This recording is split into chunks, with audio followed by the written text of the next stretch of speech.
hindi na nga nakatiis ang anak ni former President Rodrigo Duterte na si Baste Duterte matapos nga itong tila pigain ng ilang mambabatas na aminin na ang lahat ng nalalaman nito patungkol sa anomalyang ginawa umano ng ama nito. Ayon dito kung maiimbitahan daw umano siya sa Senate hearing ay ibubulgar na daw niya ang lahat ng nalalaman kung ano nga daw ba talaga ang mga ginawa ng kanyang amang si Rodrigo Duterte para sa mamamayang Filipino.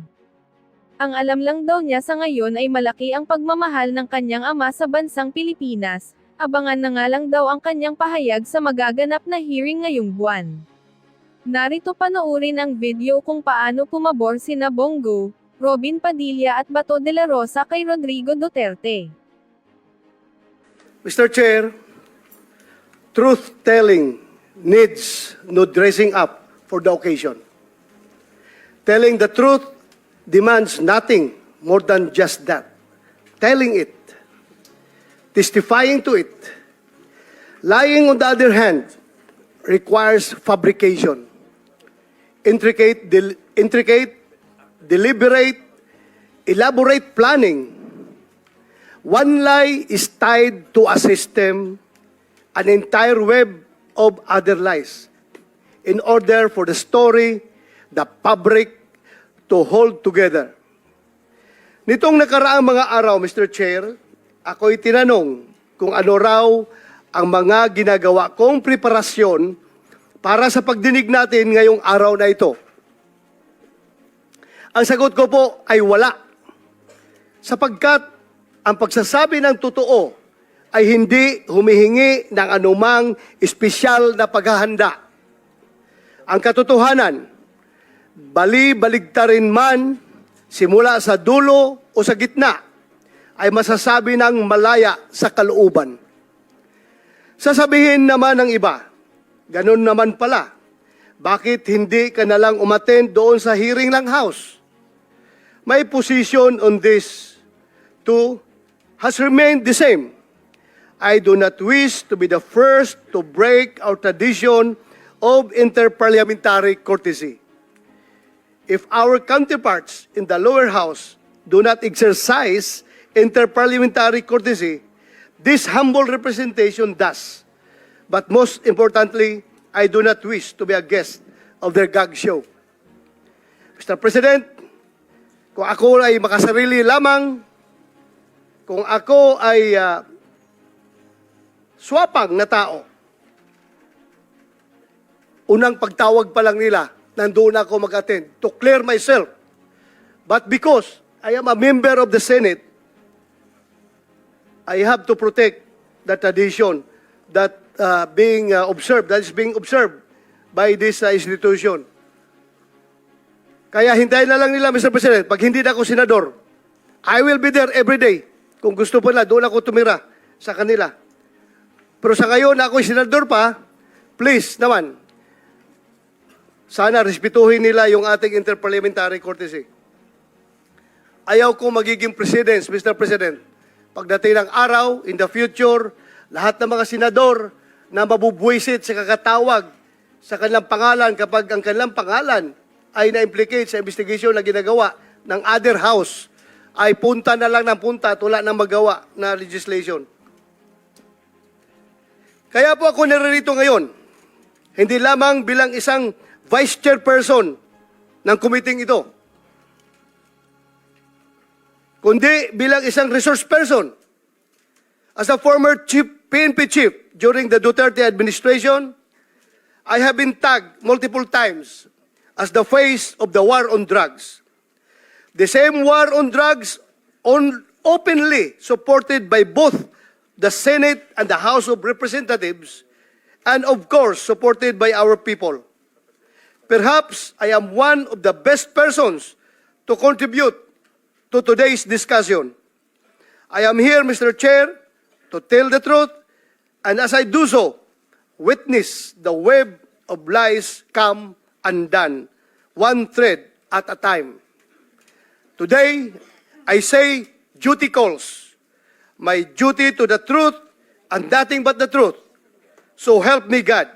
Daghang salamat, Mr. Chair. Thank you, Senator De La Rosa. The chairman apologizes for forgetting our tradition here in the Senate that the Senate officers, when they are present, they are given priority in line, Mr. President, ladies and gentlemen. So let me now recognize our Senate President Pro Tempore Senator Estrada, if he cares to deliver his opening statement. Thank you, Mr. Chair. Good morning, Mr. Chair, my esteemed colleagues, and to all our resource persons, particularly former President Rodrigo Roa Duterte. First and foremost, I would like to commend this subcommittee for its immediate action to discuss this pressing issue that has shaped our nation's landscape, the Philippine War on Illegal Drugs. The War on Illegal Drugs campaign, which was started to fight the drug problem that jeopardizes our community's safety and well-being, has generated a lot of discussion about its strategies and ramifications. Hindi mapagkakaila na ang inisyatibong ito ay nagpalawak ng kamalayan ng publiko hinggil sa malaking problema sa illegal na droga at sa mga panganib na dulot nito na nagbunsod ng mas mataas na pag-iingat sa ating mga komunidad. Habang kinikilala natin ito at ang pangangailangan na tugunan ang mga krimeng may kaugnayan sa illegal na droga, mahalaga rin na isaalang-alang ang mga karapatang pantao at dignidad ng lahat ng individual na apektado. Let's approach this issue with an open mind and a commitment to identifying a policy that genuinely benefits the Filipino people. Maraming salamat po, Mr. Chair. Thank you, Senator Estrada. Next would be our Majority Leader, Senator Tol Tolentino. Thank you, Mr. Chairman. Mr. Chairman, before I proceed with my opening statement, just a point of parliamentary inquiry. Are we now using, because I used to be the chairman of the Blue Ribbon Committee, and we amended the rules last year, August 17, 2023 to be exact. Are we now adopting the amended rules of the Blue Ribbon, Mr. Chairman? To answer the question of the Majority Leader, we are, of course, operating under the new rules of the Blue Ribbon, Mr. President.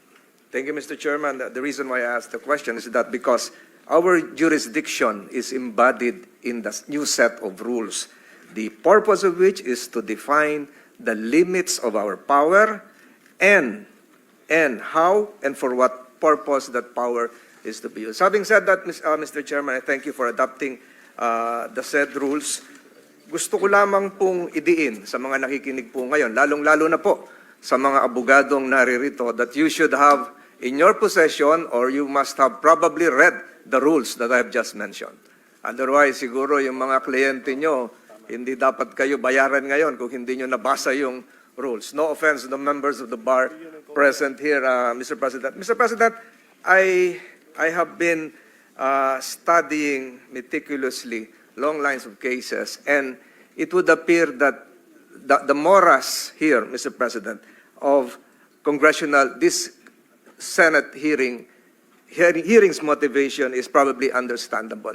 There is indeed, to the minds of those knowledgeable in law, a seeming conflict between a presumption of regularity as to what this committee will be doing and the presumption of innocence insofar as the rights of those perhaps not yet indicted resource persons present here today. Mr. Chairman, balancing the general public interests as against individual rights is probably the duty of this committee, and that is your job today, Mr. Chairman.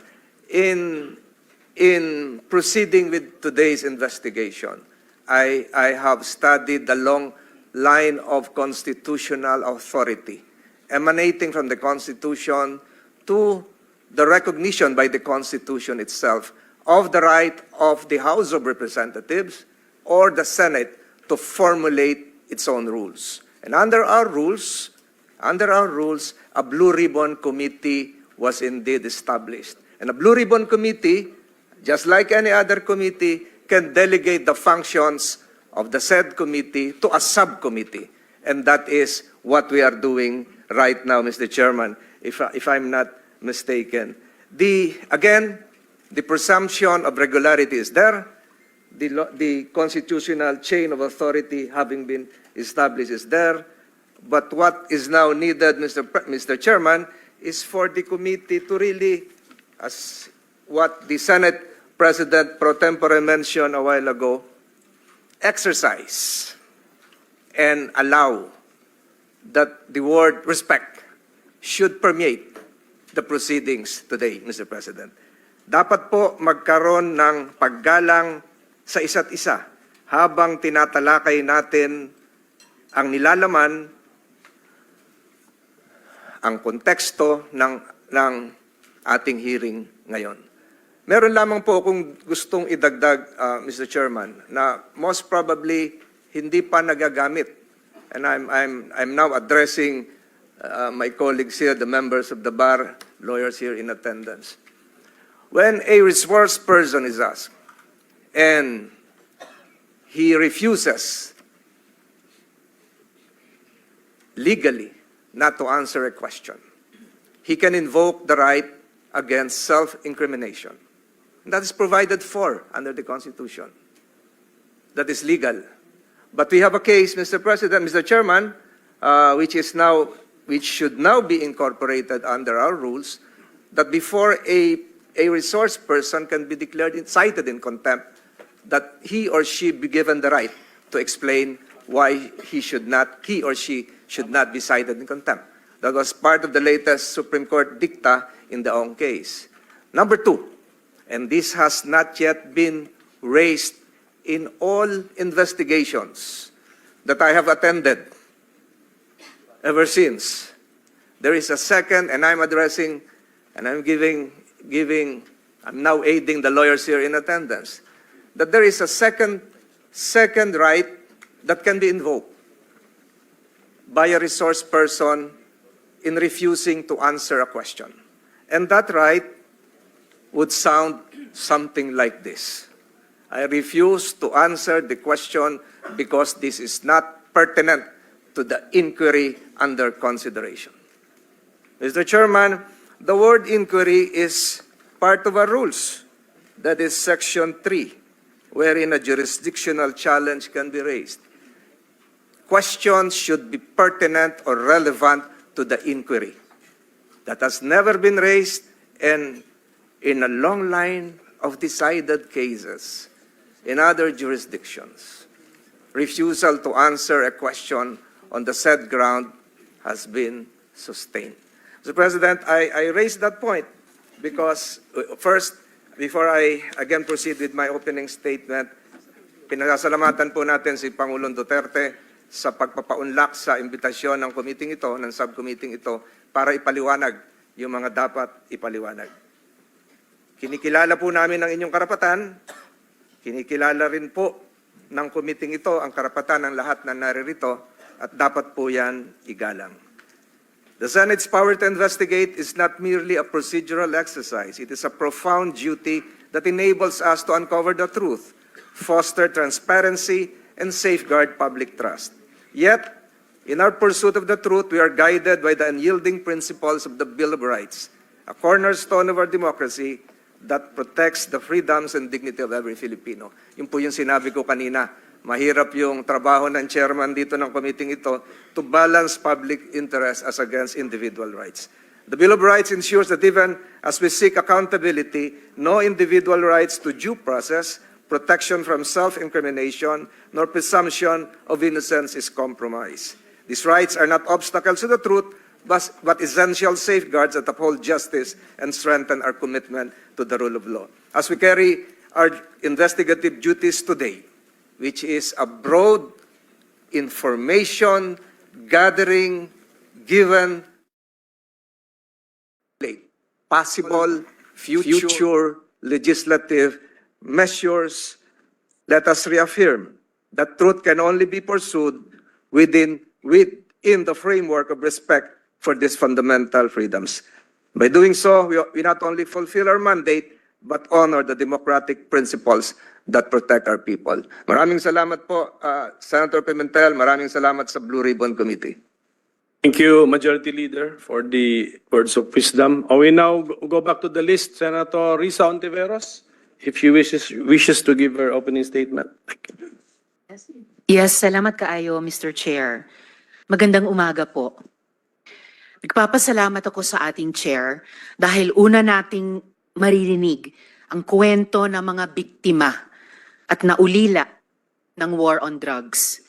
Their stories deserve to be heard and should spur us to action. Mga kababayan, dati, walang kagatol-gatol na nangako si President Rodrigo Duterte na papatayin niya ang kapwa niya Pilipino. Mga ama, ina, anak, magkakapamilya at magkakapitbahay, mga journalist, mga kritiko, alang-alang sa baluktot na pagkakaintindi niya sa kaayusan at kapayapaan. Yan ang isa sa mga pangako niyang sana hindi na lang niya tinupad. Maraming nagsasabi, nagbibiro lang daw si tatay. Pero sa ngayon, hindi tayo nandito para magtalo pa kung anong ibig niyang sabihin sa libo-libong beses na sinabi ni President Duterte na papatayin niya tayong mga Pilipino. Today, we will take him at his word. Ngayong umaga, iimbestigahan natin ang madugong war on drugs at ang mga batas at polisiya na nagpahintulot dito. Malaking bagay po ang partisipasyon ni dating Pangulong Duterte bilang chief architect ng giyerang ito. Kulang ang anumang investigasyon kung hindi siya tatanungin. Ngunit, hindi ito tungkol lang sa kanya dahil bawat biktima ng EJK at mga naulila nila ay biktima ng sistematikong pang-aabuso. In the end, the perpetrators were even rewarded. Pare-pareho ang resulta ng investigasyon. May organized kill list, summary executions, may mga aligasyon ng planted na ebidensya, hanggang sa nabalot na ng takot ang mga barangay natin. Mga nanlaban daw kasi yan, sabi ng ating mga pulis. Kung kampanya talaga ito laban sa droga, bakit tinatayang 122 na bata ang napatay, kabilang ang 1 taong gulang na sanggol na walang kamuwang-muwang? Nanlaban? Yung 32 na namatay sa Bulacan sa loob ng iisang gabi noong 2017, lahat ba yon nanlaban? Talaga?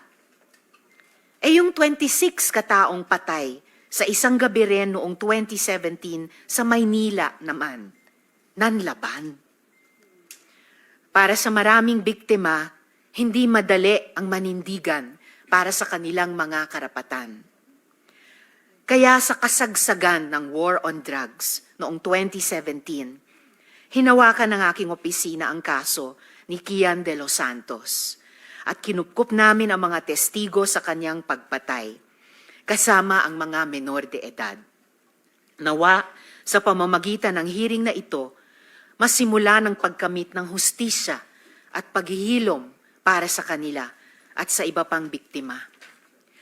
At sa lahat ng nagsasabi na ang war on drugs ay parusa daw para sa mga naliligaw ang landas, my message to you is this: there is no honor in punishment like tokhang.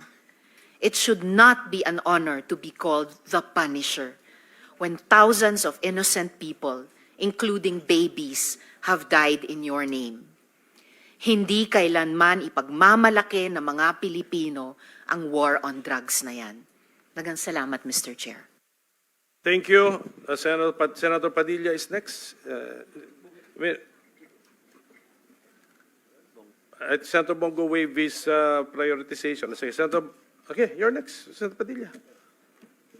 Then I'll go back to Senator Bongo. Maraming salamat po. A'udhu billahi minasyaitanir rajim. Bismillahirrahmanirrahim. Alhamdulillah rabbil alamin. Bismillahi wassalatu wassalamu Allah Rasulillahi. Assalamualaikum warahmatullahi wabarakatuh.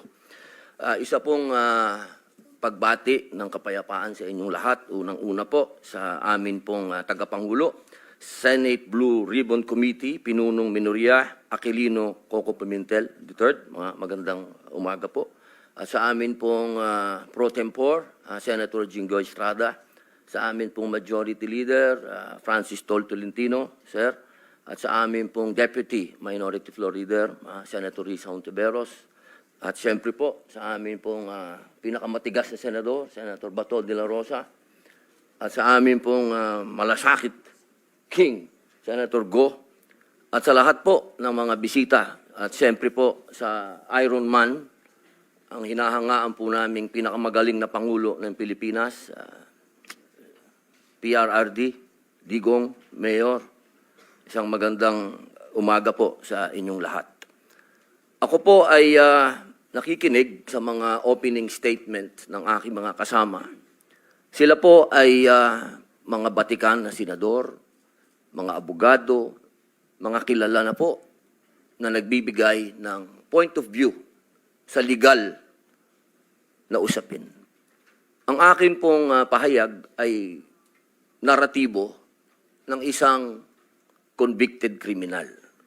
Ako po ay convicted. Ako po ay nakulong. Ako po ay nabuhay kasama ang mga kriminal sa Bilibid. At kilala ko po ang underworld. Siguro po, maaring sa ibang bagay, mas maraming nalalaman ang aking mga kasamang senador, pero pag pinag-usapan po natin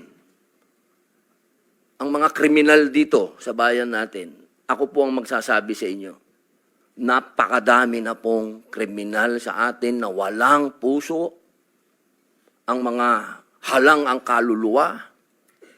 Napag-usapan po natin ang mga biktima ng sinasabing war on drugs, pero hindi po natin napag-usapan ang mga biktima ng mga durugista. Kung paano pinapatay ang kanilang mga anak, pinapatay ang kanilang mga asawa, pinapatay ang kanilang kapitbahay. Kung paano sinira ng droga ang mga buhay ng mga pamilya ng OFW. Kung paano po sa loob mismo ng Bilibid, kung saan po ako nakulong ng 3 taon at ginawa ko pang pelikula ito. Ang pangalan po ng pelikula, maaari niyo pong panoorin, Hari ng Selda. Dito po ay ibinunyag ko na sa loob mismo ng Bilibid ay nagluluto ng shabu. 1998 po yun. Kung bibilangin po natin yung taon na yun, hanggang sa dumating ang Iron Man, ilang taon po yun. Ganun po kahaba ang mga panahon na namayani at talagang naghahari ang mga drug pusher sa Bilibid. Alam niyo po, mga mahal kong kababayan, wala po, totoo po. Ang kamatayan ng buhay ng isang tao ay yaan po ay bigay ng Diyos. Yaan po ay kayamanan, yaan po ay regalo sa atin ng Diyos. Pero, mga mahal kong kababayan, ang ating pong bayan ay nasa bingit ng napakalaking kapahamakan. Kung hindi po tatitindig ang ating kapulisan, kung hindi po tatayo ang ating mga law enforcement, tayo po ay tatalunin ng mga sindikatong nag-ahari na nagluluto na ng mga droga kung saan-saan. Mga mahal kong kababayan, ang datos po ang magsasabi na nung sa panahon ni Pangulong Rodrigo Roa Duterte, masasabi ko na po na natakot ang mga kriminal. Wala pa po siyang ginagawa. Doon lang sa commercial niya na last Christmas yun na to, natakot na ho ang napakaraming kriminal. Natakot na ho ang napakaraming durugista, napakaraming pusher ang nag-surrender. Wala pong nangyayari. Sa salita lang po yun. Mga mahal kong kababayan, kung sisisi natin lahat ang mga namatay dito sa administrasyon ni Rodrigo Roa Duterte, abay nagkakamali po tayo. Alamin po natin kung ano ang drug underworld, kung ano ang mga drug syndicates. Ako na po ang nagsasabi sa inyo, regular na po ito tuwing magpapalit ang administrasyon, naglilinis ang mga sindikato. Magkakaroon talaga ng maraming mamamatay dahil naglilinis para pagpasok ng bagong administrasyon, yung kanilang mga alagang, mga kriminal, mga alagang, mga pusher, mga tapos na. Sana po, sa usapin na ito, maging realistic po tayo, mga mahal kong kababayan. Kung kailan ba natin na ibalik sa mga kababayan natin ang kalsada. Nung panahon na yon, nagiinuman sa tabi, nakahubad. Ang mga babae, hindi makapaglakad. Hindi ka makapaglakad ng may cellphone ka. Agawin ng cellphone mo, loob ng bahay mo, papasukin ka. Mga kababayan naman, huwag naman nating haluan ng politika ito. May mga bagay dito sa mundo na kailangan maging realidad tayo. Buong mundo, problema ang droga. Kung walang tatayo para lumaban dito, paano na ang kinabukasan ng mga anak natin? Paano na ang kinabukasan ng bayan natin? Kaya sana po ang inihiling ko sa lahat dito sa pagdinig na ito, iwasan ng politika at tingnan po natin kung saan talaga tayo tutungo ang bayan natin. Mga kababayan, lubog na po tayo sa utang, lubog pa tayo sa tubig, pati ba naman sa ganito, lubog pa rin tayo. Yun lamang po, maraming salamat po.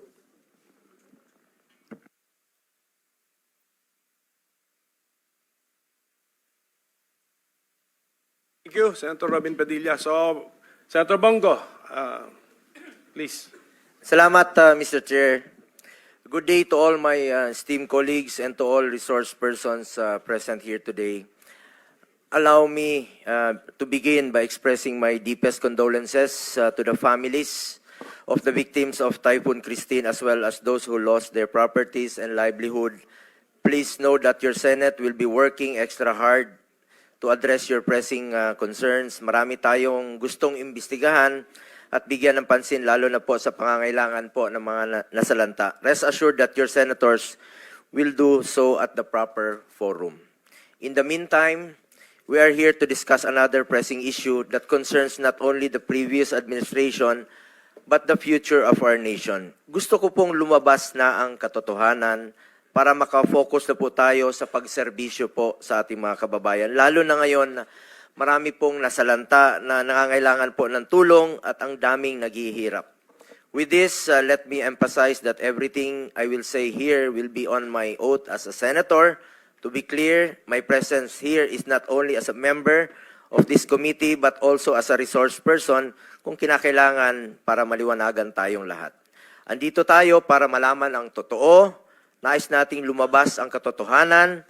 After all, there is only one truth, and it can stand for itself, and there is no need to defend it. Mr. Chair, I trust that the truth will be thoroughly and fairly brought out by this committee, fittingly presided by our minority leader, Senator Coco Pimentel. We respect its mandate to investigate the war against illegal drugs in aid of legislation. In fact, I filed a resolution to investigate the war on drugs dahil gusto nating malaman ang totoo. Gusto nating makapagsalita ng malaya at na walang takot ang mga naimbitahan dito, walang public shaming, walang trial by publicity, katotohanan lamang po at hindi politika. The Filipino people must realize the truth at kung ano ang naidulot ng kampanya laban sa illegal na droga at kung nakinabang ba ang mga Pilipino. Mr. Chair, bago mahalal si dating Pangulong Duterte, talamak talaga ang illegal na droga noon. Napasukan ito ng sindikato at karamihan dyan armado, kahit ang hanay ng pulisya na infiltrate, systematic talaga ang problema. Kaya naman kinailangan po ng kamay na bakal para solusyonan ito. Kaya nga nanalo si dating Pangulong Duterte dahil sa kanyang campaign promise to get rid of illegal drugs, criminality, and corruption na mga salot po ng lipunan. Mr. Chair, ang sambayan ng Pilipino na po ang humusga. Kung nakakapaglakad ba sila sa gabi na walang takot sa daan, pati po yung mga OFWs natin sa abroad, nagkakaroon ba sila ng peace of mind dahil ligtas ang mga mahal nila sa buhay na nakakauwi po sa gabi na hindi nasasaktan at hindi nababastos. Nung panahon ng panunungkulan ni dating Pangulong Rodrigo Duterte, 55% o halos 6 sa bawat 10 barangay sa buong bansa ang naging drug-free. Resulta po ito ng pagkumpiska sa lampas 76 billion na halaga ng droga na pakalat-kalat noon sa ating mga lansangan. Base rin po sa datos, 79% o halos 8 sa bawat 10 Pilipino ang sumusuporta sa kampanya laban sa illegal na droga. Sa unang 5 taon naman ni Pangulong Duterte sa pwesto, mahigit 70% ang ibinaba ng crime rate sa buong bansa. Bukang bibig po yan ng ating mga kababayan kung gaano sila kapanatag, lumabas sa lansangan, kahit sa 10 oras ng gabi dahil alam nilang ligtas sila at ang kanilang mga anak. Ako mismo, meron po ako nakakasalubong sa mga 7-Eleven, nagpapasalamat na ligtas na raw po ang kanilang mga anak. Kaya naman po nananatiling mataas ang approval at trust ratings ni Pangulong Duterte mula simula hanggang pagtatapos ng kanyang termino. Ito ang patunay na kinikilala ng sambayanan ang mga positibong pagbabagong dala ng kanyang pamamalakad. The war on drugs of the previous administration, lest we forget, enjoyed widespread public support across all sectors. Mr. Chair, hindi po natin maikakaila.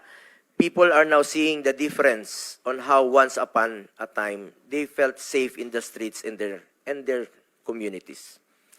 Mr. Chair, nakakalungkot dahil bumaliktad na po ang panahon, nagbago na po ang ihip ng hangin, ang pinagsikapan at pinaghirapan po ng nakarang administrasyon na linisin ang bansa laban sa kriminalidad at droga, ganon-ganon na lang po ngayon kung baliwalain. Mr. Chair, ganon ba natin itrato ang sakripisyo ng mga alagad ng batas noon?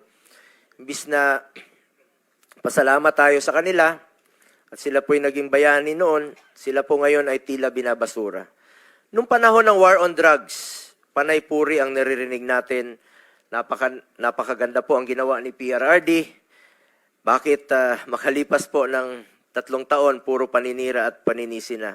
Paano naman po yung mga taong nagtrabaho at tumulong para maibalik ang peace and order? At paano rin po yung mga magagandang naidulot sa mga Pilipino ng laban kontra droga?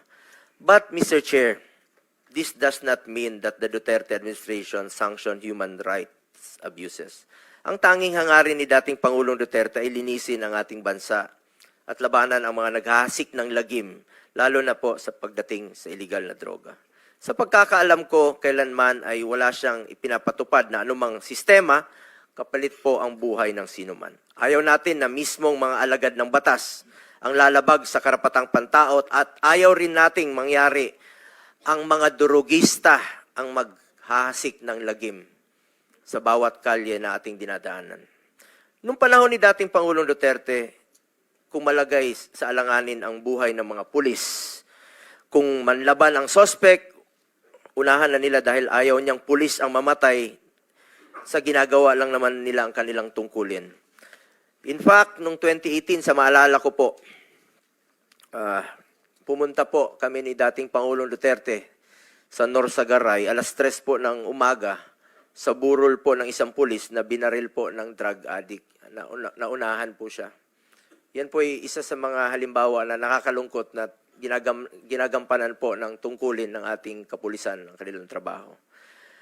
Maliban sa paggawa ng batas, kailangan talaga ay taasan ang budget ng mga pulis para wala silang rason na hindi nila magampanan ang trabaho nila. Di ba, maalala nyo po, noong 2018, inuna nating idoble ang sahod ng pulis sa entry position nila, kasama na po dyan ang mga uniform personnel. Estudyante pa po ako, 1980s, 90s, takot na takot po ako sa pulis. Checkpoint, walang ilaw, maraming hulidap, laglag bala, extortion. Pero nung panahon ni Pangulong Duterte, na ibalik po ang respeto sa mga pulis. Kaya full support po tayo sa mga uniform personnel at lalong-lalo na po sa mga nagtatrabaho para sa bayan. Dagdag pa dyan, dapat bigyan natin sila ng sufficient operational support, legal support in line of duty. In fact, I filed Senate Bill 422 to provide free legal assistance for uniform personnel who on any charge related to the performance of their official duty. Sakaling mang may arestuhin sila, meron silang operational funds o panggastos, kailangan talaga nilang suporta. Kulang talaga ang kanilang pondo. Paano naman sila makakagalaw kung abonado pa sila?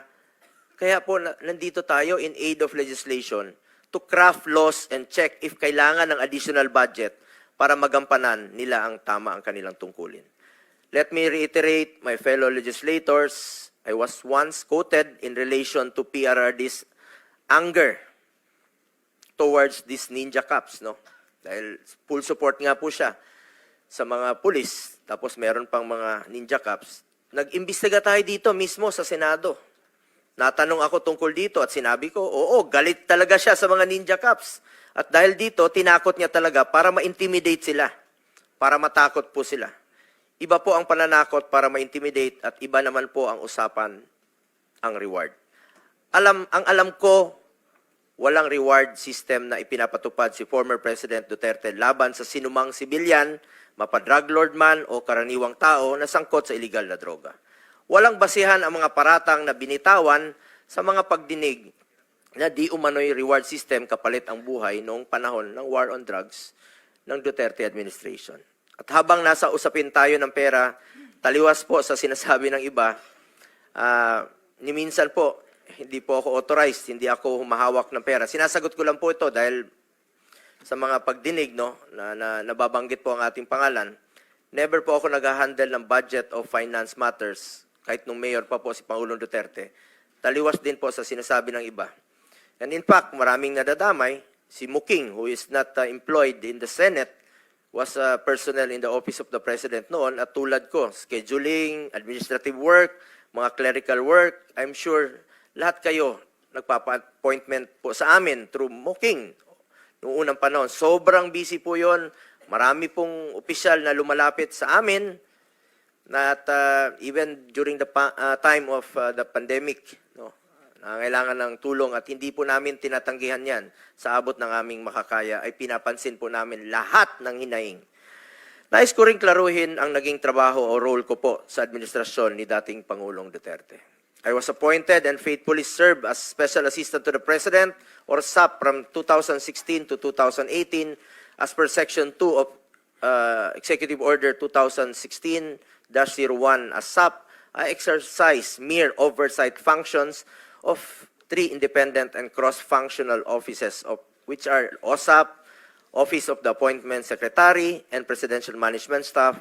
As stated in the Executive Order creating OSAP, our functions were limited to scheduling, appointments, and presidential engagements. Our mandate did not include sensitive matters like police operations. Walang kinalaman po ang aking opisina o sinumang staff nito noon sa operasyon at organisasyon sa government security sector, mapamilitary o kapulisan. Whether directly or indirectly, we had no participation in these operations. In 2018, I left the executive branch when I resigned in order to run for and eventually be elected as senator in 2019 as a legislator and chairman of the Committee on Health during the time of COVID-19 pandemic. I supported and coordinated closely with the executive branch to be able to formulate policies and legislation that would improve our response to the pandemic. We passed Republic Act 11469 or the Bayanihan to Heal as one law, Republic Act 11494 or the Bayanihan to Recover as one law, and Republic Act 11712 or the Public Health Emergency Benefits and Allowances for Healthcare Workers Act, among others. Beyond my mandate as a senator, nangako po ako kay Pangulong Duterte na hindi ko po siya iwanan at lalay pa rin po ako sa kanya sa pangangailangan niya po in my own personal capacity. Kaya naman po, sinasamahan ko siya at kadalasan po ay sa personal ko po itong kapasidad. At lalong-lalo na po sa kanyang mga pangailangan medical, lalo na po na tumatanda na siya, nagkakaedad na po si Pangulong Duterte at pangako ko sa kanya noon at hanggang ngayon ay hindi ko po siya pababayaan. I am one of the most accommodating persons. Alam niyo po yan, bukas po ang aking opisina, kahit alas 12 ng gabi, pwede kayong tumawag sa akin. Karamihan po sa inyo, maging mga kasamahan natin sa lower house, ako po ang nakasanayang tawagan kung may gusto po silang iparating kay Pangulong Duterte, kahit senador na po ako. Invitation sa birthday, at lahat ng mga reklamo, pinapakinggan ko po yan. Siyempre, hindi ko naman alam ang lahat ng sagot sa mga reklamo. Kahit si former President Duterte, hindi niya rin po lahat alam, sa lahat, sa dami po ng kanyang ginagawa. Kaya naman, kung may mga gustong magpa-verify ng mga information, maraming reklamo, scammers, manloloko, extortionists, we refer it to CIDG, NBI, doon tayo tumatawag para malaman ang information. Ito siguro ang tinutukoy ng mga ilang opisyal, no, including Police Colonel Leonardo, na sisikapin nating sisiyatin, no, dahil sa amin talaga lumalapit at humihingi ng tulong. Kahit nung nasa Office of the President pa ako, kapag may concerns or reports that are confidential in nature, pinapasa ko po yan sa kinauukulang ahensya. All reports na directed kay President Duterte, siya lang po ang pwedeng magbasa, classified information, or documents ang tawag dyan. Ngayon, nandito po tayo para malaman kung may naging pang-aabuso ba sa hanay ng kapulisan at nagamit ba ito sa pansariling interest. With this information, we can then craft the necessary legislation to better serve our countrymen. As chairman of the Committee on Health and Demography and vice chairperson of the Committee on Public Order and Dangerous Drugs, we want to find ways to improve our continuing fight against illegal drugs through the creation of meaningful policies. As we know, the drug menace is also a health issue. Drug dependents should be treated as victims in dire need of medical, psychological, and spiritual help, with a chance of being successfully reintegrated into society as healthy and productive citizens. Para itong sakit sa lipunan na ayaw nating kumalat. Kagaya ng kahit anumang sakit, importante po dito ang prevention at early detection. Maghanap po tayo ng paraan para hindi lumala at hindi malulong ang ating mga kababayan dito. Tulungan natin gumaling at magbagong buhay ang mga nalulong sa droga. The past administration had shown equal concern for the rehabilitation and reintegration of drug dependents by directing executive branch of the government to support the establishment of drug abuse treatment and rehabilitation centers. Meron pong mga rehabilitation centers na ipinatayo, umpisa pa lang po ng administrasyon ni dating Pangulong Duterte. Kasama na po dyan ang sa Bukidnon. Malaking tulong po si Senator Mig Zubiri dyan. Nueva Ecija and Las Piñas. Kaya lang po, sa kalagitnaan, hindi na po nagamit itong mga rehabilitation centers sa Nueva Ecija. Kalahati lang po ang na-occupy. Ang war on drugs ay dapat whole of government, whole of nation approach, kaya may rehabilitation at reintegration. In fact, former President Duterte issued Executive Order Number 4 creating an interagency task force for the establishment and support of drug abuse treatment and rehabilitation centers. We saw the biggest voluntary surrender of more than 1 million drug users and personalities, which is a feat that has never been seen in the country's history. Ang dami pong sumurrender nun kay then Chief PNP. 1.6 million po ang sumurrender. First 6 months po ito. Kulang na kulang nga po yung mga lugar, no, kung saan sila magsusurrender. Nagkulang po ang mga preso dahil sa dami po ng nagsurrender. Nagsurrender po sila dahil sa paniniwala nila na seryoso po ang war against drugs ni Pangulong Duterte. Bilang mambabatas, trabaho natin na suriin ang mga pulisiya laban sa droga noon at ngayon at makagawa ng mga bagong batas na kinakailangan upang maisulong ang drug abuse prevention, mapagtibay ang law enforcement, masagip ang mga nabibiktima upang magbagong buhay at mapalakas ang rehabilitation efforts. Bigyan po natin sila ng pagkakataon na magbagong buhay po.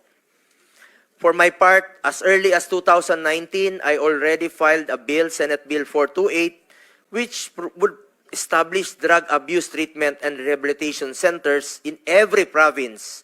I also filed Senate Bill 2115 to have vocational and livelihood programs for rehabilitated drug dependents. Bilang chairman po ng Committee on Health, Sports, and Youth, naniniwala po ko na isang health concern po na maaring matugunan sa pamamagitan ng maayos na rehabilitation at maging sa pag-promote sa sports.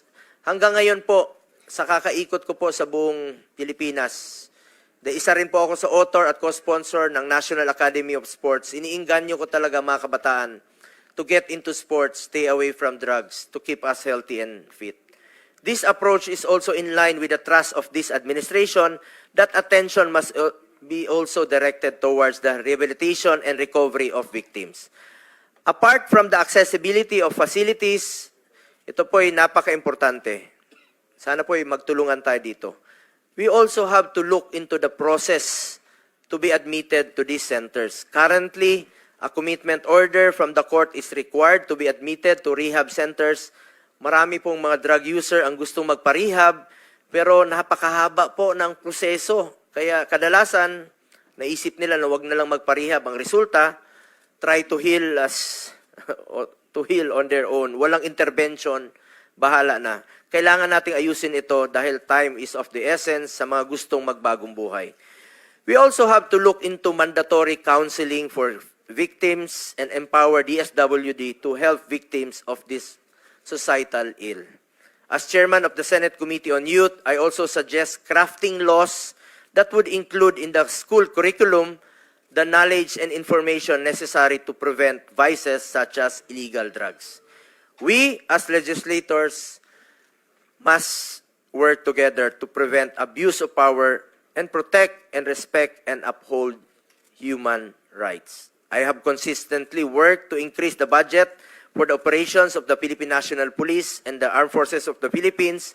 Our efforts must be geared towards fulfilling their mandate in accordance with the law. Gamitin natin po ang investigasyong ito at hearing na ito upang siguraduhin walang pang-abusong mangyayari tungo sa ating isang hangarin na labanan po ang droga. I urge both houses of Congress, magtulungan po tayo dito. Kilala niyo po ako. I am committed to developing accessible rehabilitation centers for individuals facing drug addiction, and I am more so dedicated to ensuring the protection of and respect for human rights. Again, I am one with this committee in finding out the truth in the hopes that we could craft meaningful legislation for our beloved citizens. Thank you, Mr. Chairman. Thank you, Senator Bongo.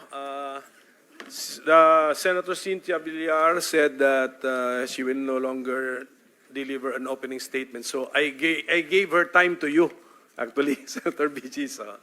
Okay, so ladies and gentlemen, there are 8 senators present, 7 physically, 1 virtually. So we have overwhelming quorum to proceed with our hearing. And my dear colleagues, I gave you some simple ground rules beforehand. So I hope we can comply with the simple ground rules that your chairman is requesting all of us to observe.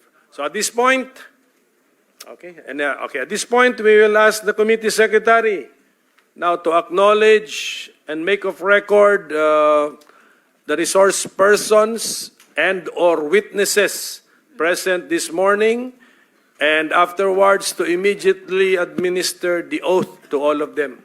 Committee Secretary, please. Thank you, Mr. Chairman. The following resource persons or witnesses are present. Former President of the Republic of the Philippines, Rodrigo Roa Duterte. Former Senator Leila de Lima. Former Chairman of Dangerous Drugs Board, Catalino Cuy.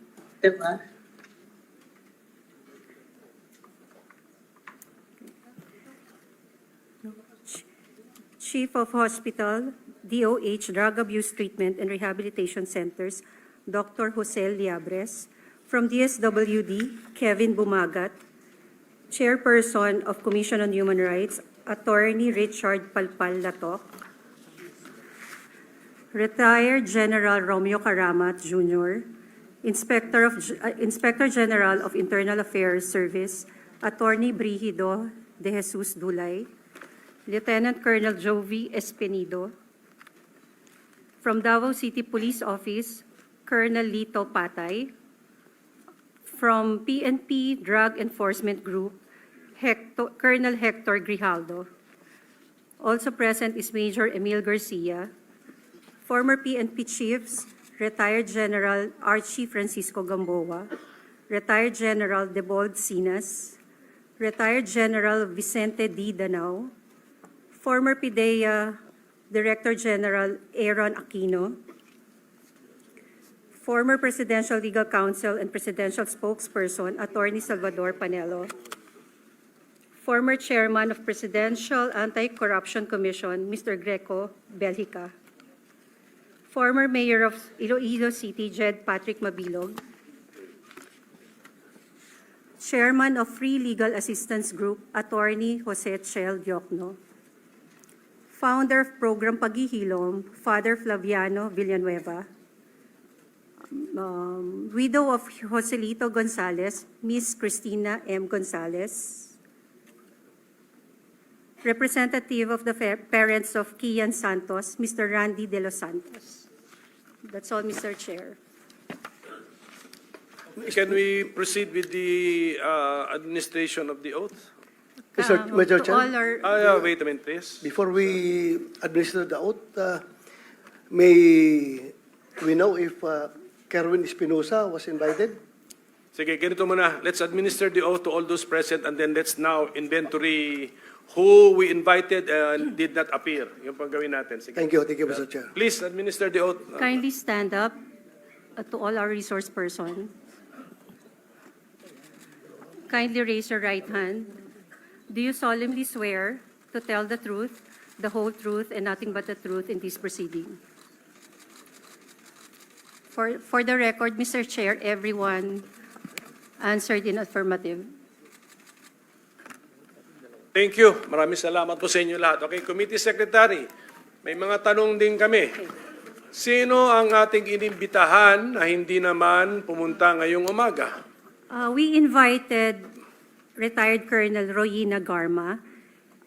She sent a request to allow her to avail of the granted medical leave furlough approved by the Honorable Quad Committee. Okay, And- next, sino pa? Yes, we also invited Edilberto Leonardo, but currently he is infected with COVID-19. We also invited Gerardo Padilla, but we did not get any reply. Padilla, sir, former director of the Directorate for Reformation. But he Bureau of got our Corrections. invitation. Is that confirmed? Your Honor, there's no acknowledgement, but we sent our invitation. Sige, so who's the, meron pa ba? Sino pa? We also invited General Oscar Albayalde, former PNP Chief Guillermo Eleazar, and also General Leonardo Carlos. Kerwin Espinosa, sorry, Your Honor, we sent our letter, but no reply. So with that, Mr. Chair, may I put on record that next hearing, these people should be required to attend. Yes. Hindi pa yata tapos. Go ahead. Sino We pa? also invited retired General La Peña and retired General Wilkins Villanueva. They promised to attend the next hearing, sir. Are you sure you're comprehensive in your list? Yes, sir. Sino pa? Yan na. Not yet, sir. Ayan, not We yet. also Okay, go ahead. invited Mr. Guban. However, he just received the letter today, and he is under the custody of House of Representatives. And then we also invited Mr. Kerwin Espinosa. Yes, but we cannot locate his address yet, so we will seek the help of PNP also. And that's it, sir. Are you sure that's it? Sir, we also invited Ermina Espino, but we cannot locate her address. Mr. Chair, may I know Yes. the reason why Mr. Guban is not around? He just received the letter today. He just received the letter today. Yes, Your Honor. We sent the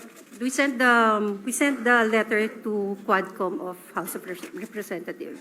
Mr. Chair, how can, may I ask the COMSEC, how can you not locate Espinosa when he attended the hearing in the Quad Commission, Quad Committee. Your Honor, we asked the Quadcom Committee Secretary for his address, but he did not reply. Who did not reply? The Quadcom Committee Secretary. Mr. Chair, Yes, Senator Bato, yes. Ano? yeah, I would rather that next hearing, we have to require their presence, Mr. Chair, because I can only surmise with their absence that they don't want their statements that they have given before the House of Representatives to be debunked before this body, Mr. Chair. Ayaw nilang lumabas ang katotohanan kapag ayaw nilang pumunta dito. So that's it. That's my only observation, Mr. Chair. Mr. Chair, Yes, I Senator just would like Estrada. to amend the motion of Senator Bato that we issue a subpoena duces tecum against all those who were invited but did not attend in today's hearing. A correction daw, Ma'am Espino is here? Yes, sir. Mina, so okay. So, I'm sorry. Subpoena ad Basta- testificandum. Yes, okay, ganito. I'm sorry. Okay, ganito gawin natin, okay? It has been manifested that Mr. Guban is under the custody of the House. Yes, Your Honor. Oh, they should have allowed him to attend. He has been requested by Senator Bato kasi to be There is no to be here. record. So the two others under the custody of the House are sick. Isa with COVID-19, yung isa undergoing a previously scheduled important medical procedure or examination. So we understand, we are reasonable people. Doon lang ako nagtaka kay Mr. Jerry Guban, bakit hindi siya pwede if he's under the custody of the House. How come the House did not allow us to have him here before us, my colleagues? So anyway, at any rate, the remedy of this committee, as suggested by my colleagues, is the issuance of a subpoena to all Subpoena ad yes, testificandum. I stand corrected, Mr. Chair. yes. Siguro, and we appeal to the House that for those people that they know the address is off, I mean, share the address. Share the address of these people. And then, of course, the committee will also exert utmost efforts to find these people and get their addresses. So, ganun na muna. In the meantime, my dear colleagues, ganun, we issue a subpoena to all those in the original list of invitees We will na comply, hindi Your Honor. pumunta ngayon, o even those with excuse letters, subpoena ang susunod na issue. Okay? We will comply, Your Honor. Mr. Chair, may I know what would be the next move that this body is going to take if after we have given them, issued them a subpoena, still, they will not be allowed by the House since the House is having custody over their living body.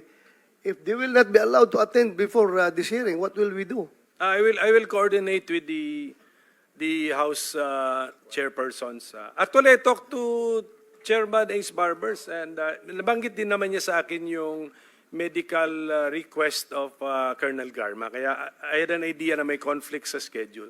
But si Jerry Guban, I'm surprised bakit hindi nila mapadala rito. So, but we will coordinate. Siguro doon na muna.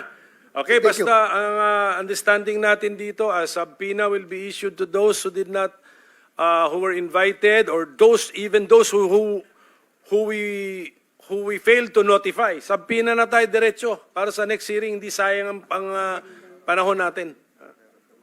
Sino pa dumating? Yes, Ermina is here. Nasabi ko. Can we ask a committee secretary, kasi late dumating po si Ma'am, ano sir, complete name? Ermina Espino. Ma'am Ermina Espino, please, mag-o-taking po tayo. Sige, committee secretary, go ahead.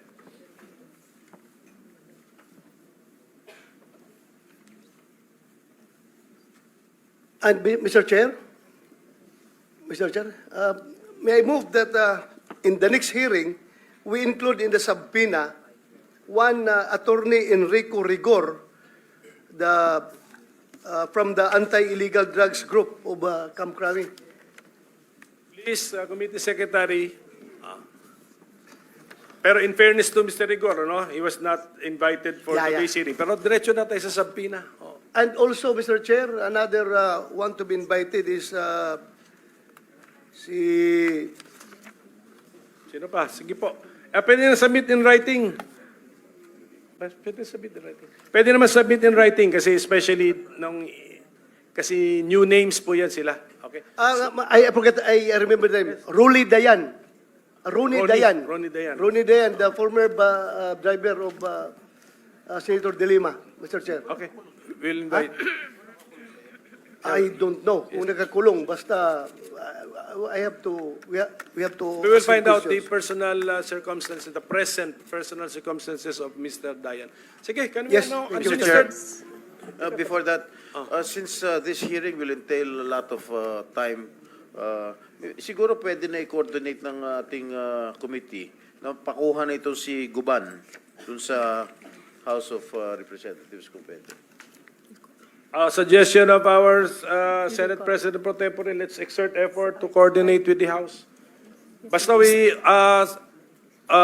dito pa morningan, so ang hearing natin, we have to observe some kind of a discipline, make good use of our time. We try to suspend our hearing by 3 or 4 p.m. this afternoon. Mr. Chair. Madam Chairman. Hey, can we finish with this Pino? Baka malimutan pa natin. Let's Ms. administer Espino. the oath to this one person late arrival. Yes, Ms. Ermina Espino, kindly raise your right hand. Do you solemnly swear to tell the truth and nothing but the truth in this proceeding? Senator Risa Ontiveros. Yes, Mr. Chair. Pwede rin po bang maimbita sa next hearing ang DOJ Secretary Remulla at yung current chief ng PNP IAS? And Chief of PNP IAS, Attorney Dodo Dulay is here. And he's here. And ready siya. I Salamat, think he's Mr. ready. He also took his oath. Salamat, Chief. And then si Secretary Remulla na lamang po. Yeah, kung Secretary Remulla Salamat will kayo, be Mr. sent an Chair. invitation letter. Majority Leader. Thank you, Mr. Chairman. A while ago, you answered in the affirmative that we are now adopting the new rules. Perhaps, Mr. Chairman, to expedite the proceedings, when we invite witnesses or resource persons, we should likewise ask for their sworn statements in advance. Yes, we did, but some were not able to comply. So depende na yung mamaya if, given our liberality, we will allow them to give us the gist of what they know. Okay, so, tapos na. Preliminary matters, tapos na po. So, given the nature of our committee, no, this is a subcommittee of the Blue Ribbon. So, the chair decides to hear first families or persons who claim to have been victims of this Philippine war on illegal drugs. Mr. Chairman. Okay, victim families. Yes, Mr. Chairman, would it be more prudent if, since we have the former president here, to give him the chance to have an opening statement? Yes, he will. Once he's recognized, the former president can give his opening statement. But can we hear first? The nature of our subcommittee, ladies and gentlemen, this is a broom. Ano tawag mo doon? Blue ribbon. Blue ribbon. So this is about malfeasance, misfeasance, non-feasance.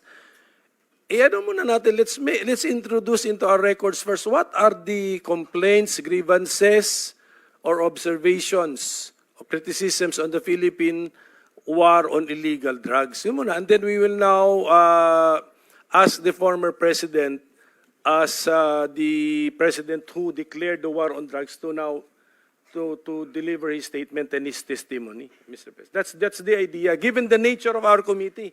That's it. So, but I forgot to acknowledge, of course, Senator Mark Villar is here and our Vice Chairman, designated ka na po, Senator Joel Villanueva, for this particular hearing only. Yes. Yeah, Mr. Chair, Mr. if Chair. I may. Tama, sige.